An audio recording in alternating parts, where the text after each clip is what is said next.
Try to outrun this demon to get left in the dust. Hi guys, Sharpo back once again with another mint in box for TokuToyStore.com. And today we're going to be looking at the RKF Kamen Rider Valkyrie Rushing Cheetah. And your standard RKF box, but in a fetching orange, and you know me, I like a bit of orange.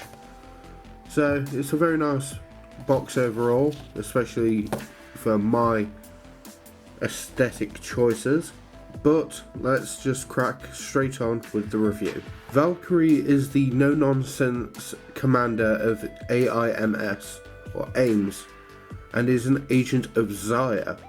So she's kind of the double agent throughout the first little arc of the show, where her loyalties aren't exactly doing their best to convey that she's a good guy. I mean, she undoubtedly is, because she proves it time and time again, and she does seem very conflicted with what her boss wants to do with the human gears, and I can see her casting off her affiliations with him pretty soon. But the initial outset is she's a loyal soldier, she's a stern commander, and she's kind of a foil for Fuwa more than anything else. Just a long-suffering commander who has to deal with that hothead's constant screaming. But her action figure is bang on with the in-show design. It has a ball-jointed head, a pauldron that you have to be careful of, otherwise it will pop off, but it suits the ball-jointed shoulder of the new RKF designs. It's got a bicep swivel, twist of the wrist, ball-jointed midsection, no waist swivel, ball-jointed hips.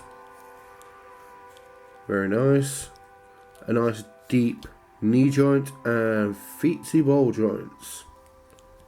So all the standard RKF articulation you've come to expect. And the colours are pretty nice too. Like, you've got the flat white, but the asymmetrical orange and gunmetal grey are really, really nice.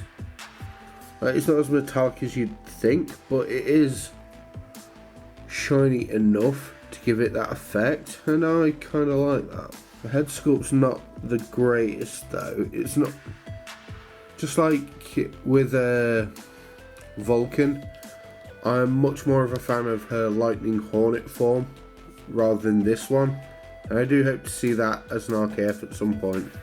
I'll probably end up buying one.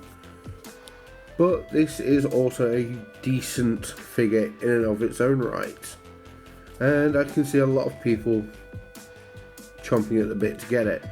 A neat thing I do like is that she can reach up and take hold of the shot riser in her belt, which is part of her whole henshin pose as well, so she can do a bit of that. That's pretty cool. In terms of accessories, they are exactly the same as Kamen Rider Vulcan's, so we can pop off her belt and just put the shot riser into her hand. It's exactly the same as Vulcan's. Not a lot to say about it apart from that. And in terms of alternate hands, again, they are exactly the same. So they are the splayed open, kind of bestial hands that can be used for some fun animal-like poses.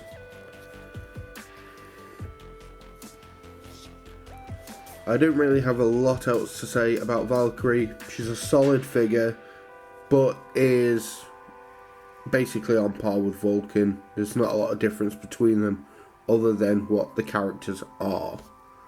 But that's not always a bad thing, because she is a fantastic character, and I can see people wanting to get this figure as well as 01 and Vulcan as their base forms to complete the trio. And you can pick up your Valkyrie from TokuToyStore.com for £24.99.